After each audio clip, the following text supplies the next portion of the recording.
Un tournant décisif semble s'amorcer au Sahel, avec des retombées directes pour la stabilité régionale. Après des décennies de présence militaire, les forces étrangères se retirent progressivement, notamment en raison des tensions croissantes liées à la souveraineté et à l'insécurité. Le Burkina Faso, sous la direction d'Ibrahim Traoré, prend un virage audacieux en rejetant l'influence occidentale. Mais ce changement s'accompagne de nombreux défis. Comment cette rupture stratégique pourrait-elle redéfinir les alliances régionales et influencer l'équilibre des forces au Sahel? Ibrahim Traoré a-t-il la capacité de transformer cette rupture en un modèle de souveraineté durable ou s'expose-t-il à une instabilité plus profonde? Dans cette période de transition, Ibrahim Traoré incarne un espoir, mais aussi un risque. Le Burkina Faso, sous sa direction, choisit de rompre avec des partenariats internationaux de longue date, notamment avec la France, en quête d'une souveraineté totale. Mais cette rupture, bien que symbolique, pourrait entraîner des conséquences économiques et sécuritaires lourdes. Le pays se trouve à un carrefour où chaque décision pèse lourdement sur l'avenir immédiat et à moyen terme. Si cette démarche réussit, elle pourrait offrir au Burkina Faso une indépendance réelle, affranchie de l'influence extérieure. En revanche, un échec pourrait laisser le pays vulnérable et vulnérable à des pressions économiques et diplomatiques aggravant une situation déjà fragile. Ce pari pourrait également influencer d'autres nations de la région qui surveillent attentivement cette expérience. Ibrahim Traoré se trouve ainsi non seulement face à un défi de gouvernance interne, mais également dans un jeu géopolitique à l'échelle du Sahel, où les enjeux sont bien plus vastes que ceux d'un seul pays. Le rôle qu'il joue pourrait redéfinir le paysage politique de la région. En 2020, une série de décisions marquantes a bouleversé la dynamique géopolitique du Sahel. Après des années de présence militaire étrangère censée stabiliser la région, l'insécurité n'a cessé d'empirer. Les groupes armés se sont propagés et malgré des investissements colossaux, les États sahéliens, comme le Burkina Faso, sont restés parmi les plus pauvres du monde. Ce paradoxe a alimenté une méfiance grandissante à l'égard des partenariats avec les puissances occidentales, notamment la France. C'est dans ce climat de défiance que Ibrahim Traoré émerge. Son arrivée au pouvoir au Burkina Faso coïncide avec une rupture totale avec la France, marquée par l'expulsion des forces françaises et la reconfiguration de la stratégie sécuritaire du pays.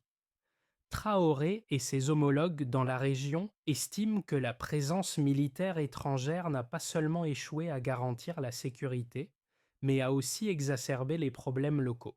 Ce changement est symbolique. Il ne s'agit pas seulement d'expulser des troupes, mais de redéfinir l'approche sécuritaire du Sahel de façon à ce que chaque pays assume la responsabilité de sa propre sécurité, sans tutelle extérieure. Pourtant, cette rupture entraîne de nouveaux défis. Le retrait des forces occidentales a laissé un vide, et l'isolement diplomatique qui en découle complique la gestion des affaires internes. La question centrale est donc, ce retour à la souveraineté locale peut-il réellement garantir une stabilité durable ou risque-t-il de mener à une plus grande instabilité dans la région? Ibrahim Traoré, jeune officier militaire devenu président du Burkina Faso, incarne une rupture radicale dans la politique du Sahel. Après des années de gouvernance par les militaires dans plusieurs pays voisins, sa figure s'impose comme celle d'un leader décidé à prendre le contrôle de la situation. Son ascension au pouvoir se fait dans un contexte tendu où la menace terroriste, l'instabilité politique et les interventions étrangères ont exacerbé les frustrations populaires. Pourtant, sa gestion ne se limite pas à la sécurité. Traoré s'efforce de redéfinir la souveraineté du pays sur tous les fronts, y compris économiques. L'une des premières décisions marquantes de son gouvernement a été la révision des contrats miniers et un contrôle plus strict de l'exploitation de l'or artisanal. Ces gestes symboliques sont perçus par une grande partie de la population comme un moyen de récupérer une part de la richesse naturelle longtemps captée par des acteurs étrangers. Cependant, ces changements ont aussi des répercussions immédiates. La fermeture des frontières diplomatiques, la suspension de certaines aides internationales et les incertitudes économiques commencent à se faire sentir. La population, tout en soutenant largement la démarche, se trouve confrontée à des difficultés quotidiennes, notamment sur le plan économique. Les entreprises locales subissent donc à nos yeux des retards et nos parroisiennes dans les financements et les investissements étrangers commencent à ralentir. Mais ce qui est crucial, c'est la façon dont ces premières décisions façonnent la vision de Traoré en tant que dirigeant. Il est perçu par certains comme un symbole d'espoir et de résilience, mais par d'autres, il suscite des inquiétudes concernant la solidité de son leadership à long terme. Les événements au Sahel prennent une tournure décisive alors que les pays de la région, dans une démarche commune, commencent à remettre en question les partenariats qui ont caractérisé la sécurité régionale pendant des décennies. La France, à travers sa force Barkhane, a été présente dans le Sahel pour lutter contre les groupes armés terroristes. Mais malgré des milliards investis et des années d'opérations militaires, l'insécurité a continué de croître. Ce paradoxe a alimenté une réévaluation radicale des relations entre les États sahéliens et leurs partenaires étrangers. En 2020, le Mali a été le premier à expulser les troupes françaises. Le Burkina Faso a suivi avec Ibrahim Traoré à sa tête, marquant un point de non-retour. L'isolement diplomatique croissant, exacerbé par le retrait des troupes françaises, a révélé les faiblesses structurelles des pays du Sahel. Cette dynamique a entraîné une série de répercussions immédiates. Le Mali, le Burkina Faso et le Niger, qui avaient tous longtemps dépendu des forces militaires étrangères pour maintenir un semblant de stabilité, se sont retrouvés isolés mais déterminés à affirmer leur souveraineté. Le premier acte fort de cette nouvelle direction a été la suspension de l'aide militaire et le réajustement des relations économiques avec les anciennes puissances coloniales.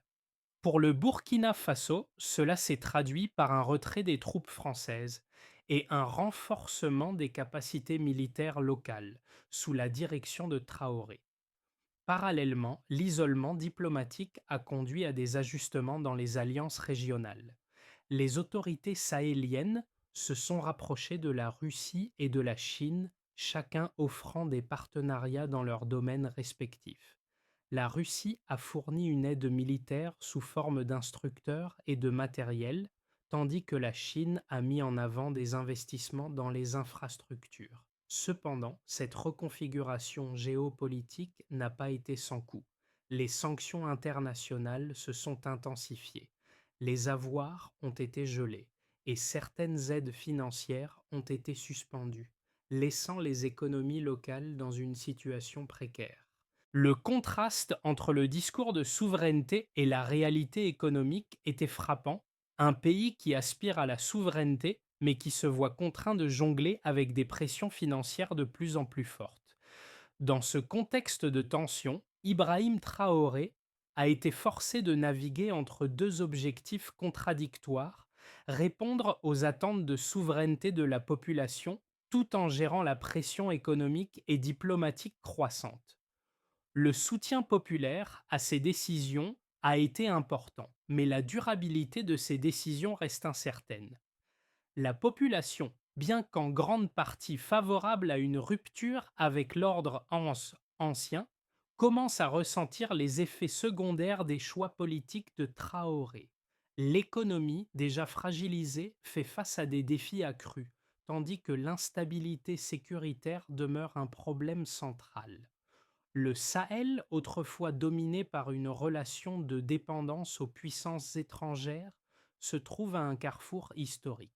Les décisions prises dans les années à venir détermineront non seulement la stabilité du Burkina Faso, mais aussi celle de toute la région. La question qui se pose est désormais de savoir si ces changements peuvent réellement conduire à une stabilité durable ou si la rupture avec l'ordre ancien va entraîner une escalade des défis sécuritaires et économiques. La dynamique géopolitique au Sahel est marquée par des chiffres qui témoignent de l'ampleur du changement. Depuis l'expulsion des forces françaises en 2020, plusieurs indicateurs clés ont été observés, révélant à la fois les défis et les conséquences de cette rupture. En premier lieu, les taux de violence dans la région ont continué de croître malgré le retrait des troupes internationales. Selon les données de l'International Crisis Group, les attaques menées par des groupes armés se sont multipliées, atteignant une augmentation de 25% entre 2020 et 2022, comparativement à la période précédant le départ des forces françaises. Ce chiffre montre que le retrait des forces internationales n'a pas permis d'endiguer la violence, mais l'a au contraire exacerbée dans certaines zones du Sahel, renforçant ainsi l'argument des autorités locales selon lequel la sécurité doit être assurée par les forces nationales. Du côté économique, le Sahel connaît également des tensions croissantes. En 2021, les investissements étrangers directs ont chuté de 18% dans les trois principaux pays de la région, Mali, Burkina Faso et Niger, par rapport à 2019. Ce déclin a été particulièrement marqué dans les secteurs miniers, où les entreprises internationales, telles que celles opérant dans l'exploitation de l'or et de l'uranium, ont réévalué leurs engagements en raison de l'instabilité croissante. Le Burkina Faso, un pays riche en or, a vu ses exportations d'or diminuer de 15% au cours des 2 premières années suivant le retrait des troupes françaises. Ces chiffres mettent en lumière les conséquences directes de l'isolement diplomatique et de la perte de confiance des investisseurs étrangers. Un autre indicateur crucial est celui de l'aide humanitaire. Avant le retrait, la France et l'Union européenne étaient les principaux bailleurs de fonds pour les programmes humanitaires dans le Sahel. Cependant, après 2020, une réduction significative des financements a été observée. Par exemple, l'aide humanitaire européenne a diminué de 22% en 2021 par rapport à 2019. Cette diminution a eu des répercussions directes sur les populations vulnérables, augmentant la pression sur les autorités locales qui doivent désormais gérer des crises humanitaires sans le soutien international habituel. Cependant, il existe aussi des signes d'une résistance face à ces défis. Le gouvernement de Traoré a réagi en révisant certains contrats miniers et en mettant en place des réformes fiscales visant à capter une plus grande part des recettes provenant des ressources naturelles. En 2022, la collecte fiscale au Burkina Faso a augmenté de 12% par rapport à l'année précédente, un signe que le pays commence à adapter son économie aux nouvelles réalités. Les autorités ont également pris des mesures pour renforcer le contrôle sur les secteurs miniers et artisanaux dans le but de maximiser les revenus internes. Mais ces efforts s'accompagnent également d'un coût. Le secteur privé national, bien que soutenu par l'État, peine à répondre aux nouvelles exigences et à compenser les pertes liées à la diminution des investissements étrangers. La situation est d'autant plus complexe que la guerre contre les groupes armés reste un défi majeur. Les chiffres relatifs aux pertes humaines et à la destruction des infrastructures montrent une instabilité persistante. En 2022, le Burkina Faso a enregistré près de 1200 morts dans des attaques attribuées à des groupes djihadistes, ce qui représente une augmentation de 30% par rapport à l'année précédente. Dans ce contexte difficile, Ibrahim Traoré doit jongler avec une multitude de pressions internes et externes, où chaque décision est scrutée non seulement pour ses impacts immédiats, mais aussi pour ses implications à long terme pour la stabilité régionale et la souveraineté nationale. Il existe deux visions opposées concernant la trajectoire actuelle du Sahel, et plus spécifiquement celle du Burkina Faso sous la direction d'Ibrahim Traoré. D'un côté, certains estiment que la rupture avec les puissances occidentales est un mouvement nécessaire et salvateur, une réponse pragmatique à des décennies de promesses non tenues. Les défenseurs de cette position soulignent que les interventions étrangères, notamment celles des forces françaises, ont échoué à garantir la sécurité et à améliorer les conditions de vie dans la région. Au contraire, ces opérations ont souvent été perçues comme un moyen d'exploitation, où les richesses naturelles étaient extraites du Sahel au profit des puissances extérieures, tout en laissant les populations locales dans une pauvreté persistante. Dans cette logique, la souveraineté nationale, même accompagnée de risques immédiats, représente un pas vers une autonomie véritable et une chance de rompre avec un système de dépendance qui a échoué à répondre aux besoins des citoyens. D'un autre côté, les critiques affirment que cette stratégie est profondément risquée et pourrait exacerber encore davantage l'instabilité. En coupant les ponts avec les partenaires traditionnels et en se tournant vers de nouveaux alliés comme la Russie et la Chine, le Burkina Faso prend un pari qui pourrait bien avoir des conséquences imprévisibles à moyen et long terme.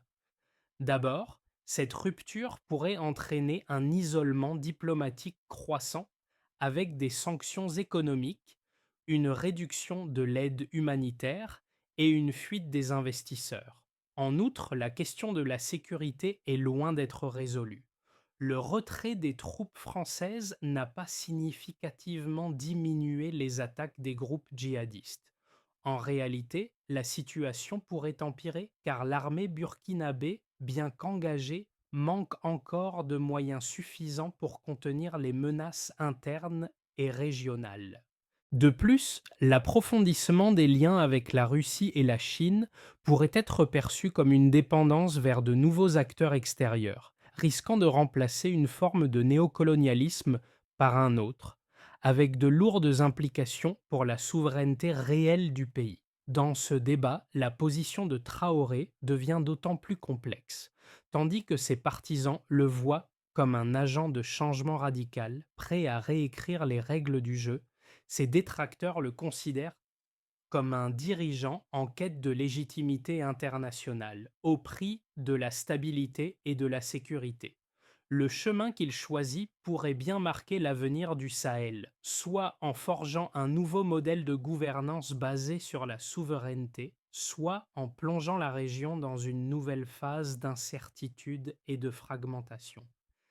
Ibrahim Traoré semble être à un tournant crucial où les premières décisions fortes commencent à façonner l'avenir du Burkina Faso et du Sahel tout entier. Son gouvernement a choisi de prendre un virage audacieux en rompre avec ancien. Cependant, ce n'est pas une victoire immédiate. Le retrait des forces étrangères, bien qu'un symbole de souveraineté retrouvée, n'a pas mis fin aux défis sécuritaires. Au contraire, la violence a continué de croître dans certaines zones et l'insécurité est loin d'être maîtrisée. Mais ce qui devient de plus en plus évident, c'est que la véritable bataille n'est pas seulement sur le terrain militaire, elle se joue aussi dans la gestion de la crise économique et diplomatique. Le pays, qui se retrouve isolé sur le plan international, doit maintenant démontrer sa capacité à s'autosuffire sur le plan sécuritaire tout en faisant face à des sanctions et des pressions économiques croissantes. La réalité de cette souveraineté est d'autant plus complexe qu'elle n'est pas gratuite. Les choix de Traoré sont audacieux, mais chaque étape comporte des risques considérables, et l'avenir du Burkina Faso dépendra de la capacité du gouvernement à naviguer dans cette mer de turbulences sans compromettre l'intégrité du pays. Les conséquences réelles de la rupture avec les puissances occidentales au Sahel sont déjà visibles dans plusieurs aspects de la vie quotidienne au Burkina Faso. D'un côté, il y a un sentiment croissant de fierté nationale, notamment parmi les partisans de la politique d'Ibrahim Traoré. L'expulsion des troupes françaises, qui a longtemps été perçue comme un symbole d'humiliation pour de nombreux Burkinabés, est désormais vue comme un acte de réclamation de souveraineté. Pour une partie importante de la population, ce retour à l'autonomie est une victoire sur l'ingérence extérieure et un signe de renouveau. Cependant, cette fierté n'est pas partagée par tous et elle se heurte à la dure réalité économique et sécuritaire du pays. Les difficultés économiques sont palpables, avec une chute importante de l'aide internationale et un ralentissement de l'investissement étranger. Selon les dernières statistiques, les exportations d'or du Burkina Faso ont baissé de 15% entre 2021 et 2022. Cela a un impact direct sur l'économie nationale, car l'or représente l'une des principales sources de revenus du pays. En outre, l'accès au financement international est devenu plus compliqué en raison des sanctions économiques imposées par les pays occidentaux. Ce manque de ressources a contraint le gouvernement à reconsidérer ses priorités économiques et à se concentrer davantage sur les ressources internes, mais la mise en œuvre de ces stratégies reste incertaine et inégale. Les réformes minières, bien qu'elles visent à augmenter les recettes nationales, ont également provoqué des tensions avec certains acteurs économiques locaux qui se retrouvent confrontés à des régulations plus strictes et à une pression accrue. Sur le plan sécuritaire, la situation demeure préoccupante. Bien que le gouvernement de Traoré ait renforcé les capacités de l'armée nationale, les attaques des groupes armés continuent de faire des ravages. En 2022, le Burkina Faso a enregistré près de 1200 morts dans des attaques terroristes, un chiffre qui représente une augmentation de 30% par rapport à l'année précédente. L'armée burkinabé, bien que motivée, reste insuffisamment équipée pour faire face à cette menace croissante. Cette situation a obligé le gouvernement à renforcer son recrutement militaire. Mais cela prend du temps et les résultats ne sont pas immédiats. Les conséquences sociales de ces décisions sont également importantes. Si une partie de la population soutient cette transition vers une plus grande autonomie, d'autres commencent à ressentir les effets secondaires de cette rupture. L'inflation est en hausse et l'accès à des produits de première nécessité devient plus difficile.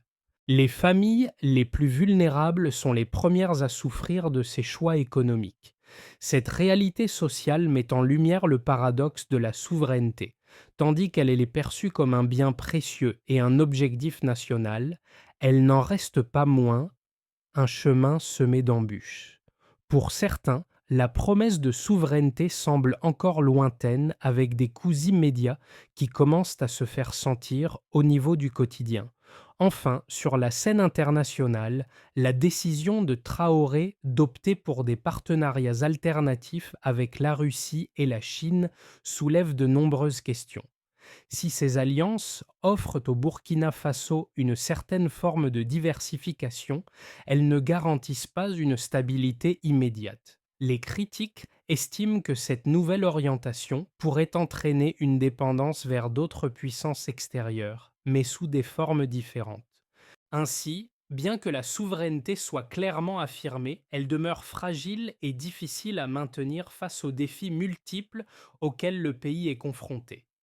Les scénarios à court terme pour le Sahel et particulièrement pour le Burkina Faso sont marqués par une incertitude croissante. Le retrait des forces françaises et la rupture avec les partenariats occidentaux ont jeté le pays dans une situation complexe où trois trajectoires possibles se dessinent, chacune comportant ses propres défis et opportunités. D'abord, envisageons le scénario le plus probable, celui d'une stabilisation sous tension. Dans ce scénario, le Burkina Faso parvient à maintenir une stabilité relative malgré les tensions internes et les pressions externes. L'Alliance des États du Sahel continue de coordonner ses efforts en matière de défense, mais l'insécurité reste présente, notamment dans les zones rurales. Sur le plan économique, le pays fait face à une gestion prudente de ses ressources internes, avec une modeste amélioration de la collecte fiscale et de la régulation du secteur minier. Toutefois, les sanctions internationales pèsent lourdement sur la capacité du pays à se redresser économiquement. Dans ce cadre, la souveraineté nationale s'affirme, mais sans transformation radicale. L'équilibre fragile entre l'autonomie et la nécessité de maintenir des relations pragmatiques avec de nouveaux partenaires permettra au Burkina Faso de rester à flot, mais sans progrès significatif. Ensuite, imaginons une trajectoire plus favorable, portée par une convergence d'efforts. Dans un scénario optimiste, les autorités burkinabées parviennent à améliorer leur coordination régionale avec leurs voisins et des partenariats alternatifs, notamment avec la Russie et la Chine, commencent à produire des résultats concrets.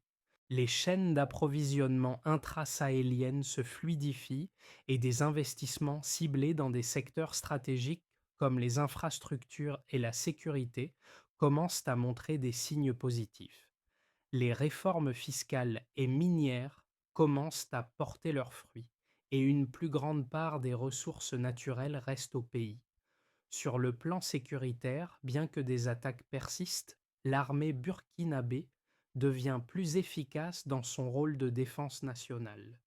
Les pressions internationales s'atténuent quelque peu et le pays gagne lentement en reconnaissance internationale.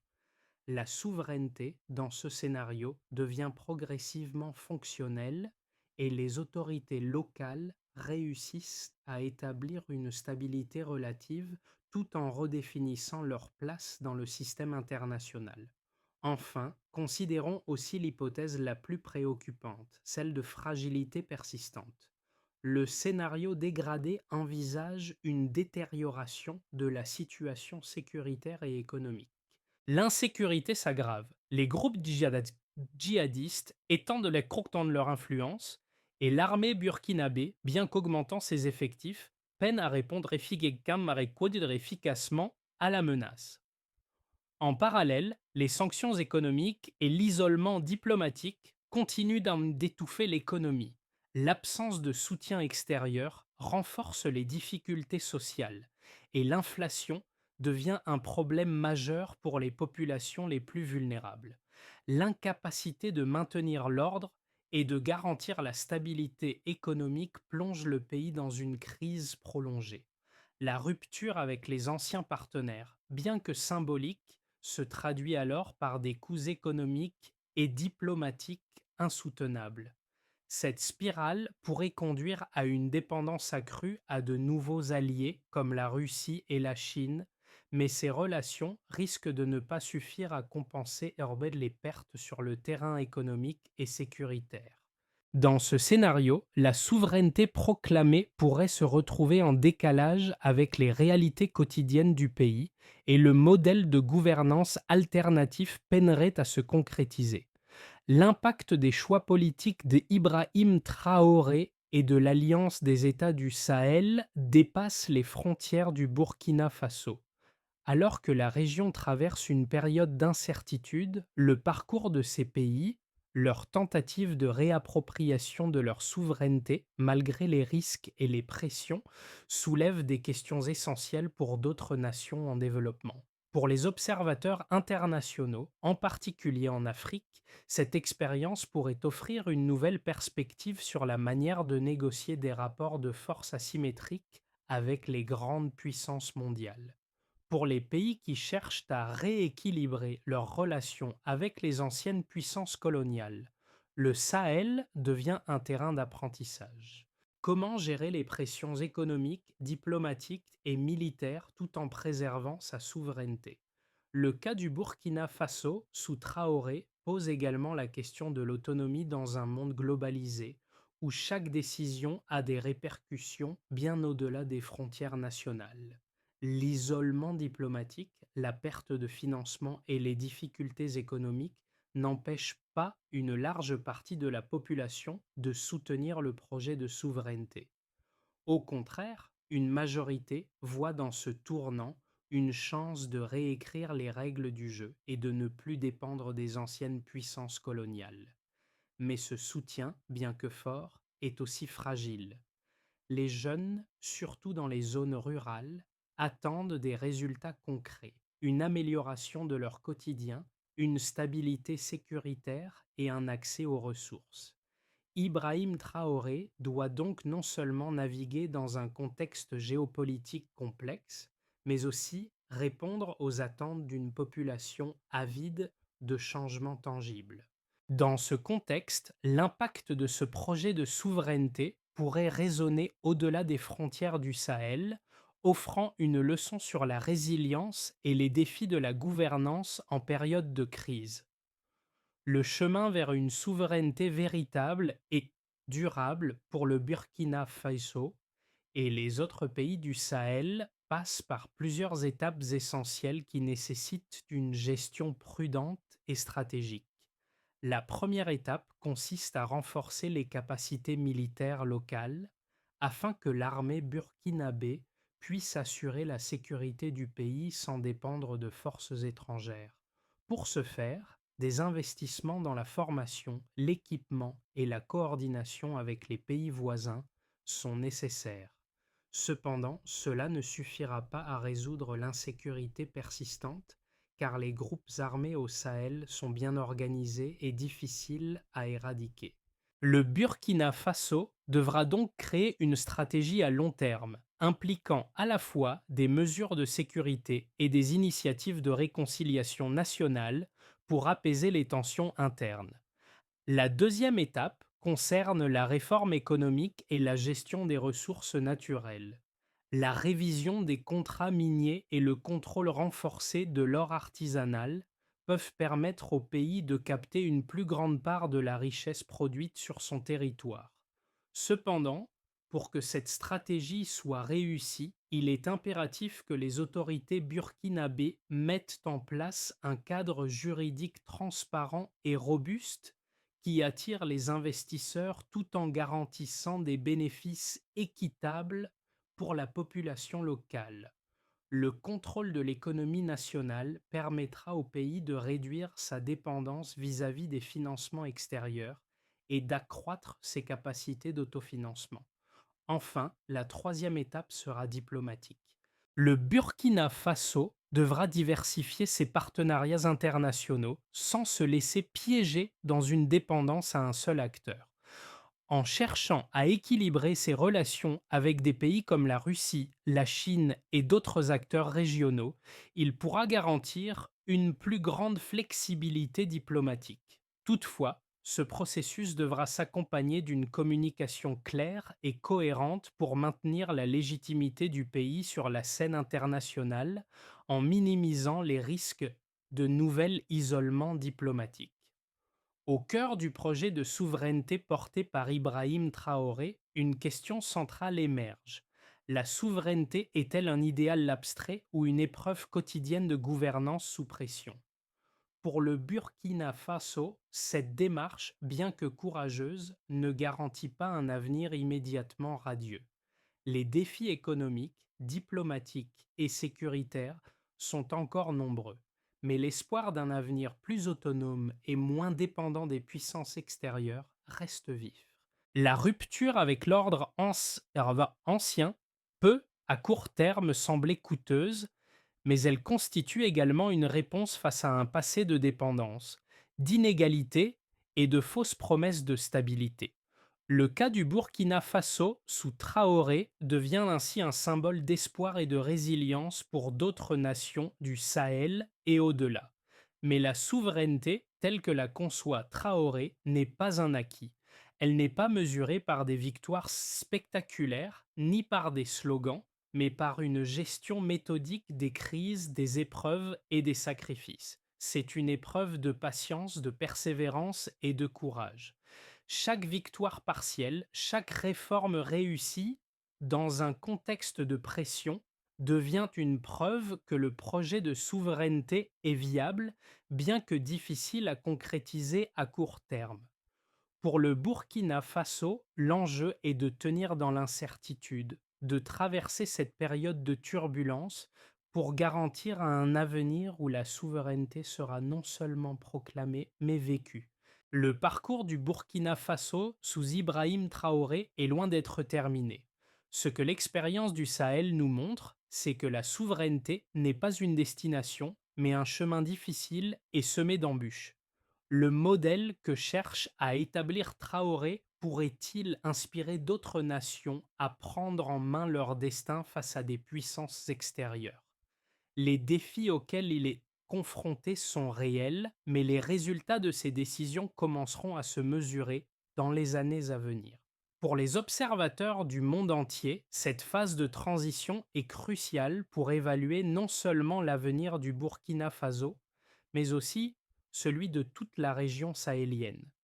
Si cette expérience sahélienne réussit, elle pourrait redéfinir les relations internationales dans le contexte africain. Mais si elle échoue, elle servira de mise en garde à ceux qui voudraient suivre une trajectoire similaire. Dans ce processus, chaque décision, chaque stratégie et chaque choix politique portera une empreinte durable. Le Sahel n'est plus qu'un simple point géographique, c'est désormais un laboratoire politique, un lieu où se testent des idées nouvelles. L'avenir dira si cette aventure réussit à marquer un tournant ou à renforcer les difficultés.